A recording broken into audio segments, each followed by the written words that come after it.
Okay so hello everyone. आज की इस वीडियो में हम लोग एक बहुत ही important and interesting back tracking problem देखने वाले हैं, जो कि RGPV 2024 दिसंबर में पूछा गया था। क्वेश्चन है basically draw state space tree for m colouring when n equals to 3 and m equals to 3। ये जो क्वेश्चन है ये बेसिकली ग्राफ कलरिंग प्रॉब्लम का क्वेश्चन है एंड ये बैक ट्रैकिंग के कॉन्सेप्ट से सॉल्व किया जाता है, ठीक है ना।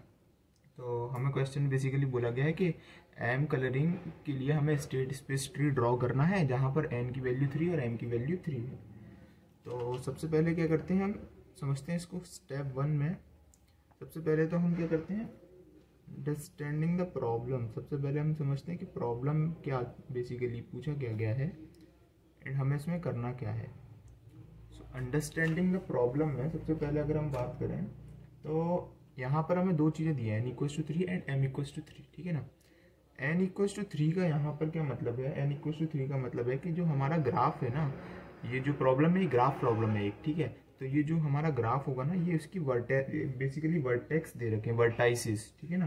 तो n इक्वल्स टू 3 का मतलब है कि ग्राफ में हमारी 3 वर्टाइसिस हैं, ठीक है।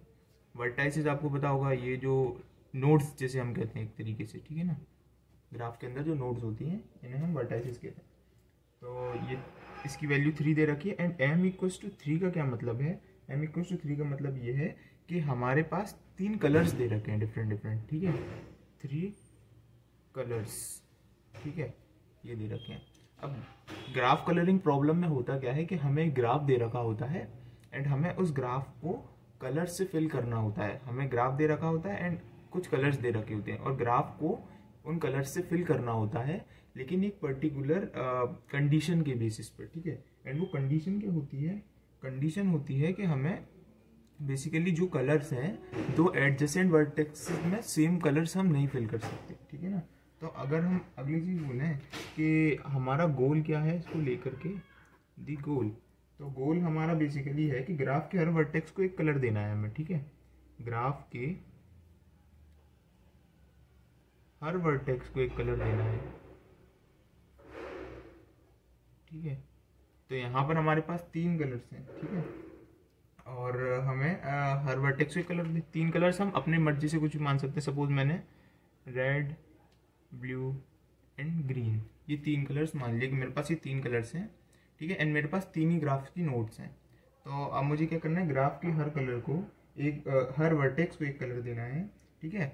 एक पर्टिकुलर कंडीशन के साथ, गिवन कंडीशन क्या है मेरी, कंडीशन ये है कि कोई भी दो एडजेसेंट वर्टेक्स जो होंगी ना, दो एडजेसेंट वर्टेक्स जो है ना मेरी वर्टेक्स, ठीक है, इनका कलर सेम नहीं होगा, ठीक है। Do not have same colours, ठीक है। तो ये मेरी एक कंडीशन हो गई। अब यहाँ पर क्या है, ये प्रॉब्लम में कभी कभी तो हमें ग्राफ गिवन रहता है, ठीक है, एंड कभी कभी हमें ग्राफ गिवन नहीं रहता। तो जैसे ये जो क्वेश्चन पूछा गया था, इस क्वेश्चन में हमें ग्राफ गिवन नहीं था। तो अब इस केस में हम क्या करें, जब हमें ग्राफ गिवन नहीं है तो हम क्या करेंगे, कंप्लीट ग्राफ को अज्यूम कर लेंगे।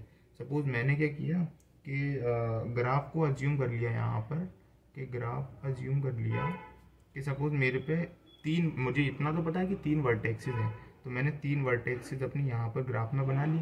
एंड क्योंकि ये ग्राफ है, कंप्लीट ग्राफ बना रहे हैं, तो ये आपस में कनेक्टेड होंगे एक दूसरे से, ठीक है। तो ये मेरा एक ग्राफ बन गया, ठीक है। इसे मैं नाम दे सकता हूँ suppose V1 vertex 1, V2 and V3, इस तरीके से। तो ये मेरा एक ग्राफ बन गया, ठीक है। अब इसमें क्या है हमारा गोल, कि हमें इन वर्टेक्सेस के अंदर कलर्स फिल करने हैं, लेकिन दो एडजेसेंट वर्टेक्स में सेम कलर नहीं होना चाहिए। सपोज अगर मैं इसको रेड कलर दे रहा हूँ तो मैं फिर इसको और इसको रेड कलर नहीं दे सकता, क्यों, क्योंकि ये दोनों एडजेसेंट है। एडजेसेंट बोले तो जो इसके पड़ोसी है, नेबर्स जो हैं, वो एडजेसेंट, ठीक है।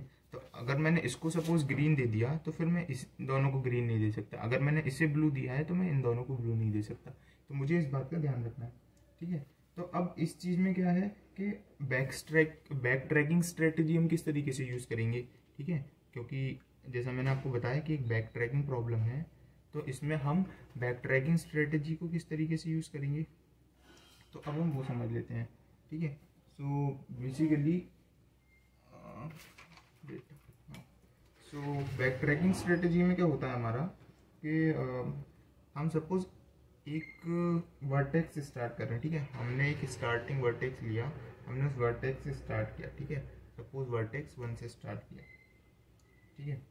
इस वर्टेक्स को हमने पहला कलर फिल कर दिया। सपोज मैंने इस वर्टेक्स में फिल कर दिया पहला कलर, ठीक है, जिसका नाम मैंने सपोज मेरा पहला अवेलेबल कलर था रेड। तो मैंने क्या किया कि उसको पहला कलर दे दिया, सपोज V1 को दे दिया मैंने रेड कलर, ठीक है। एंड मैं क्या करता हूँ, यहाँ पर कलर्स को डिनोट कर देता हूँ अलग अलग उनसे। Suppose red is equal to C1 and blue is equal to C2 and green is equal to C3। तो सपोज मैंने क्या किया, V1 को C1 कलर अलॉट कर दिया, ठीक है। अब क्या हुआ, मैं गया नेक्स्ट नोड पर, इसको मैंने क्या दे दिया, C1 दे दिया, ये C1, ठीक है, ये मैंने C1 दे दिया। देन मेरा नेक्स्ट हुआ, नेक्स्ट नोड पर मैं आया, मैंने देखा कि V1 में ऑलरेडी रेड कलर है, ठीक है। तो अब मैं सेकंड वर्टेक्स को क्या रेड कलर तो नहीं दे सकता, क्योंकि इसके पड़ोसी से अलग कलर देना है मुझे, सेम नहीं हो सकता। तो मैंने इसे नेक्स्ट कलर मेरे पास क्या था C2, तो मैंने इसे C2 अलॉट कर दिया सपोज। तो मैंने इसे क्या कर दिया, C2 कलर फिल कर दिया। तो मैं गया, मैंने क्या किया, V2 is equal to and मैंने इसको दे दिया ब्लू कलर। तो V2 इज इक्वल टू क्या हो गया, C2। देन मैं क्या गया, नेक्स्ट नोड पर गया, नेक्स्ट नोड मेरी क्या है, V2। तो मैंने क्या बोला कि V2 अब मेरे पास मेरा रेड कलर फिल हो गया है, ठीक है, एंड ब्लू कलर फिल हो गया है। ये दोनों एडजेसेंट नहीं है, यानी अभी तक हमारा वैलिड चल रहा है। अब मैं आया इस पर, क्या मैं इसको रेड कलर दे सकता हूँ, नहीं दे सकता, क्यों, क्योंकि ये कनेक्टेड है, एडजेसेंट है, तो रेड कलर तो नहीं दे सकता। ब्लू दे सकता हूँ, ब्लू भी नहीं दे सकता, क्यों, क्योंकि मैंने ऑलरेडी यहाँ पर V3 को दे रखा है ब्लू कलर, ठीक है, यानी सॉरी इसको मैंने C2 बोलता हूँ, V3 वर्टेक्सिस 3 को हमने पहले फिल किया यहाँ पर, ठीक है ना। ऐसा कुछ ज़रूरी नहीं है कि हमें वर्टेक्सिस लाइन से कवर करनी है, हम किसी को भी कर सकते हैं। तो मैंने V3 को C2 कलर दे दिया था, ठीक है, क्योंकि कलर में मेरे पे पहला अवेलेबल कलर ये था, देन ये है, देन ये है, तो मैं C2 पर आया, C2 दे दिया था। देन मैं अब V2 को फिल करना, V2 के पास सिर्फ C3 का ऑप्शन बचा है, क्यों, क्योंकि यही एक ऐसा है जो अभी तक कहीं एडजेसेंट में नहीं आ रहा। तो मैंने इस करके से दे दिया बेसिकली C3। तो क्या हो गया, V2 के पास मेरा क्या आ गया, C3 कलर से फिल हो गया, ठीक है। तो ये मेरा एक पॉसिबल सोल्यूशन हो गया, ठीक है। अगर मैं बात करूं तो ये मेरा हो गया पॉसिबल सोल्यूशन, ठीक है। तो पॉसिबल सोल्यूशन अगर मैं लिखूं तो V1 V2 V3 इन्हें मैंने किन से फिल कर दिया, C1 C3 C2, ठीक है, यानी V1 को C1 अलॉट किया, V2 को C3 एंड V3 को C2, इस तरीके से। ये मेरा एक पॉसिबल सोल्यूशन है। ऐसे मल्टीपल हो सकते हैं, किसी के हो सकता है मैंने V1 को रेड की जगह ब्लू दे दिया होता, यानी यहाँ पर V1 को C1 अलॉट ना करके C2 अलॉट किया होता, तो मेरा चेंज हो जाता। तो अब मैं क्या करूँगा, यहाँ से मैं बैक ट्रैक करना स्टार्ट करता हूँ, ठीक है ना।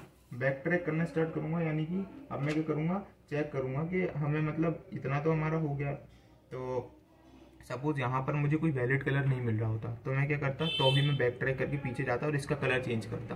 मान लो यहाँ पर मैंने रेड वापस कोई कलर ही नहीं बच रहा होता इसको देने के लिए, सब एडजेसेंट में आ गए होते, 2 ही कलर होते। तो फिर मैं बैक ट्रैक करके पीछे जाता, इसके कलर को चेंज करके देखता कि क्या अब कोई कलर ऐसा आ रहा है कि यहाँ पर नहीं एडजेसेंट में हो रहा हो। तो इसीलिए बैक ट्रैकिंग से हम सॉल्व करते हैं कि पीछे जाकर बैक ट्रैक करके फिर देखते हैं। तो जैसे अभी हमने इसको V2 दिया था, ठीक है, तो अब यहाँ पर इस पर यही लास्ट पॉसिबल कलर बचा था।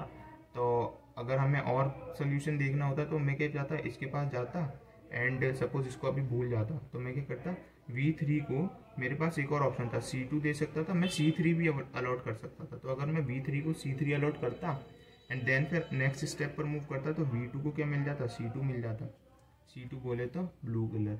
तो एक मेरा पॉसिबल सोल्यूशन क्या हो जाता कि V1 V2 V3 एंड यहाँ पर मेरा क्या था, C1, V1 को तो C1 दे रखा था, V2 को मैंने अब चेंज करके C2 दे दिया था, V3 को C3। ये भी हमारा वैलिड पॉसिबल सोल्यूशन है, क्यों, क्योंकि अभी भी एडजेसेंट कलर्स आपस में मैच नहीं कर रहे। तो ये हमारा हो गया कि बेसिकली एक कॉन्सेप्ट की किस तरीके से हमें कलर अलॉट करने हैं कि एडजेसेंट कलर्स नहीं मिक्स हो, और यहाँ पर बैक ट्रैकिंग स्ट्रेटेजी किस तरीके से वर्क कर रही है ये हमने देख लिया, ठीक है। अब हमारा जो नेक्स्ट गोल है वो है बेसिकली कि स्टेट स्पेस ट्री हमें इसका ड्राइव करना है या बनाना है।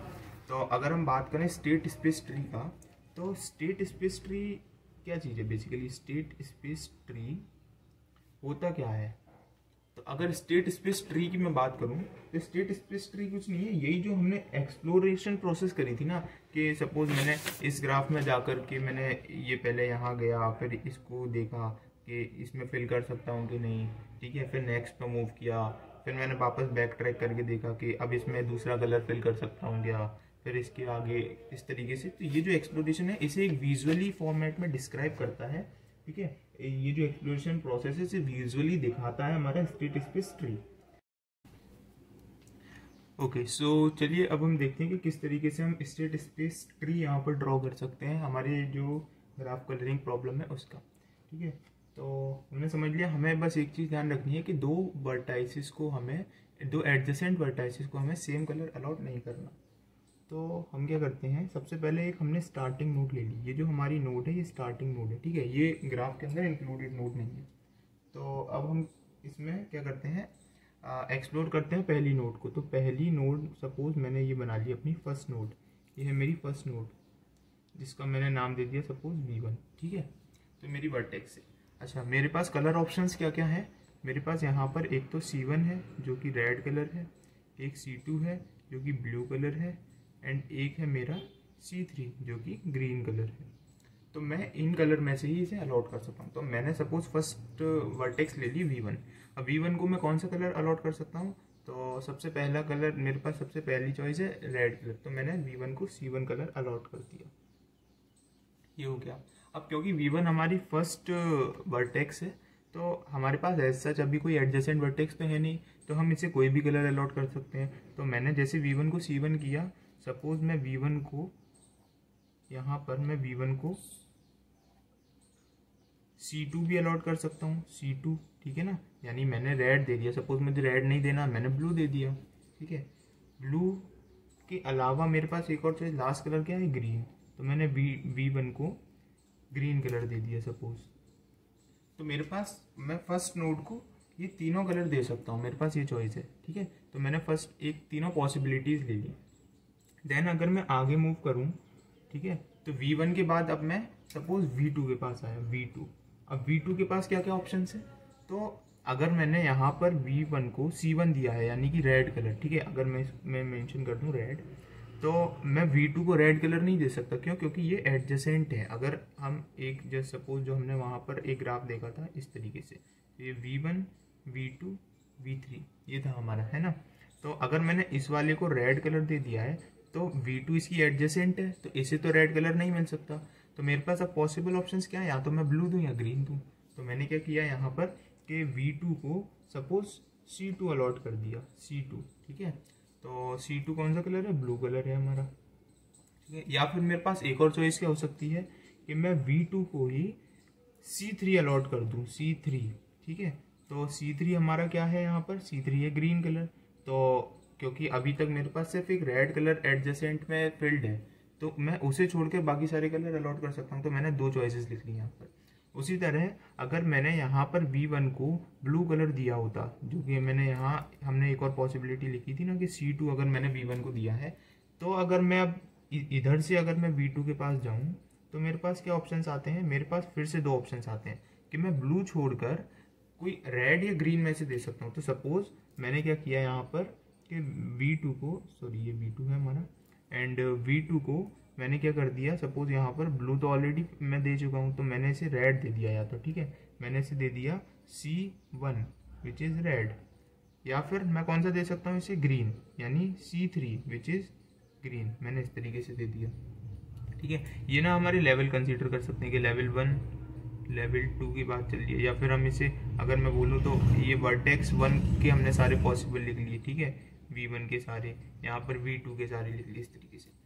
एंड देन मेरे पास क्या बचता है, अगर मैंने V1 को दिया होता C3 यानी कि ग्रीन कलर, अगर मैंने V1 को ग्रीन कलर दिया होता तो मेरे पास क्या पॉसिबिलिटीज़ बनती कि मैं यहाँ पर V2 को दो कलर्स और दे सकता था। कौन कौन से, कि सपोज या तो मैं इसे दे देता, मैंने C3 ऑलरेडी दे रखा है तो C3 तो नहीं दे सकता, तो मैं सपोज इसे या तो C1 देता, ठीक है, या फिर मैं इसे देता C2, ठीक है।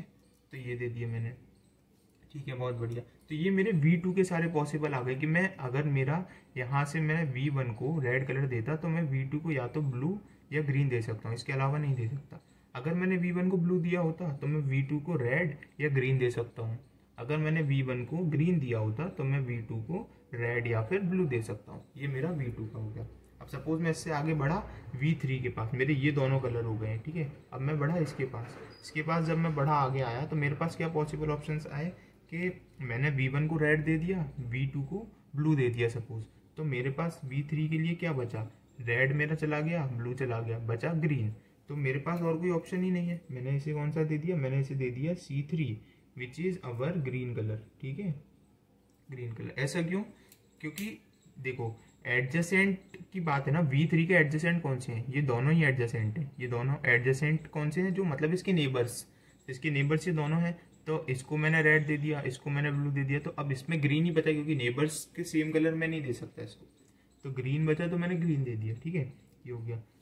अब सपोज ये मेरा हो गया एक, हाँ, तो ये मेरा एक चीज़ हो गई। अब अगर मान लो मैंने यहाँ पर V1 को रेड दिया था और V2 को ग्रीन दिया होता, तो मेरे पास क्या पॉसिबिलिटी थी कि मैं V3 को दे देता। अब अपना कौन सा कलर बच रहा है मेरे पे, रेड मेरा हो गया ऑलरेडी, ग्रीन मेरा हो गया already, I have only blue colour left.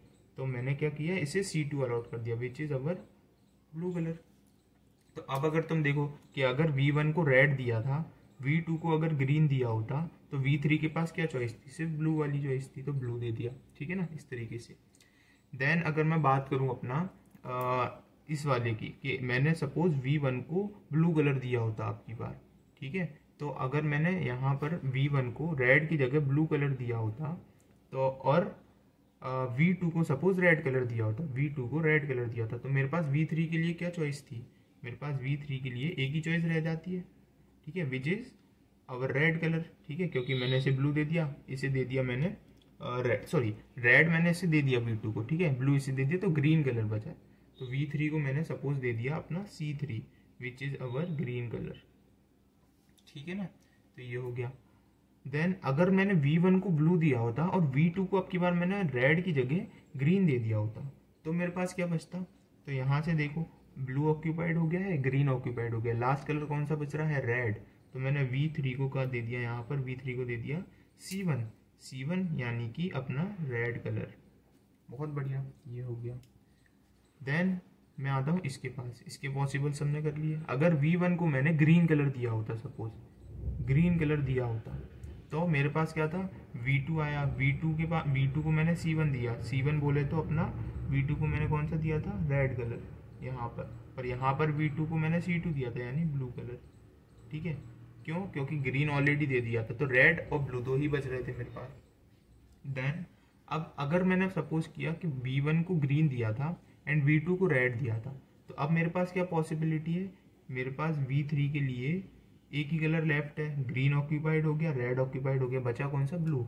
तो मैंने इसे कौन सा कलर दे दिया, इसे दे दिया मैंने अपना ब्लू कलर, क्योंकि V1 को ग्रीन दे दिया है, V2 को रेड दे दिया है, then we have only C2 left which is blue colour.